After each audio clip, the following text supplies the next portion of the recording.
not the most popular OS, and it's more secure by any other thing in design, is going to have less viruses more so as time even goes on. By nature, it is a secure operating system, and because of its rather niche market in the computer usage world, it obviously is not going to be as attacked as thoroughly as, say, Microsoft Windows or even OS X.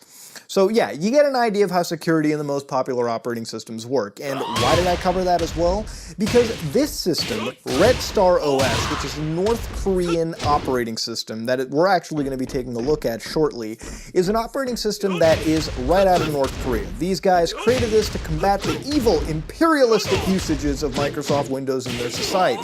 Fun fact, North Korea still uses Microsoft Windows more than their own operating system, and B, they have copied the imperialistic, dirty Apple OS X. Literally, when we look at the design over here, they have copied OS X down to a T. But what makes this important here is after we've done analyzing it, I'm going to actually show you how unsecure using this operating system really is going to be. Now, of course, let's go over the fact that because it's a North Korean OS, obviously it's going to have North Korean surveillance built right into it. But we'll all cover that in a second. For now, we're going to actually cut to us assessing, analyzing, post-installation, obviously on a virtual machine, looking into how this operating system functions. So let's look at that, and then I'll come meet you right after that.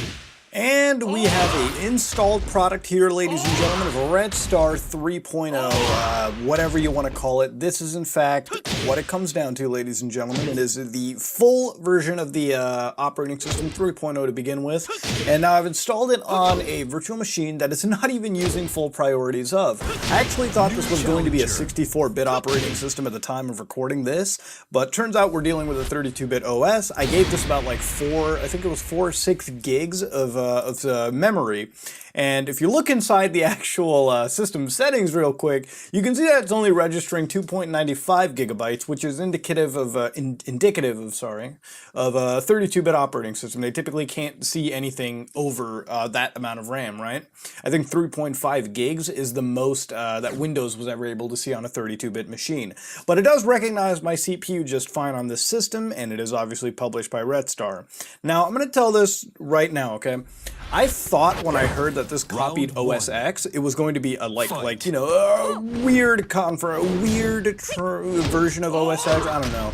But yeah, this is pretty goddamn faithful to what I expected, ladies and gentlemen. This is Macintosh OS X down to a T. If you look around over here, and if you have a Macintosh to begin with, a Mac OS X system, you'll actually see that, wow, it is a very faithful recreation. You can go up here and literally change your timers and whatnot. You can look around up here for extra goodies and whatnot, and everything over here is it's an entire replica of OS X. If I go around over here and make a new folder to begin with, and I don't know why they have this bullshit lime green tinge going through it. It wants to. They got this puke green crap showing up. Let me actually bring it out over here. Now, obviously, the program is in Korean, so I'm not able to really read it as well as I would hope. But oh, are you kidding with me? Oh, it has everything down. I'm waiting for Launchpad to show up, man. Okay, that's creating shortcuts, so not that key at all. No, that's not that as well. That's copying it once more, buddy. Yeah, here it is. You can even see that down to giving the permissions list, even the locking or whatnot, you know, locking it this way or unlocking it. Everything is copied directly from OS X. Like, you know, if Apple wants to sue a motherfucker, oh, you bet your ass that they will sue a motherfucker. Well, I have no doubt about it. But what's kind of interesting over here, too, is if you look at this 1.07.07.11,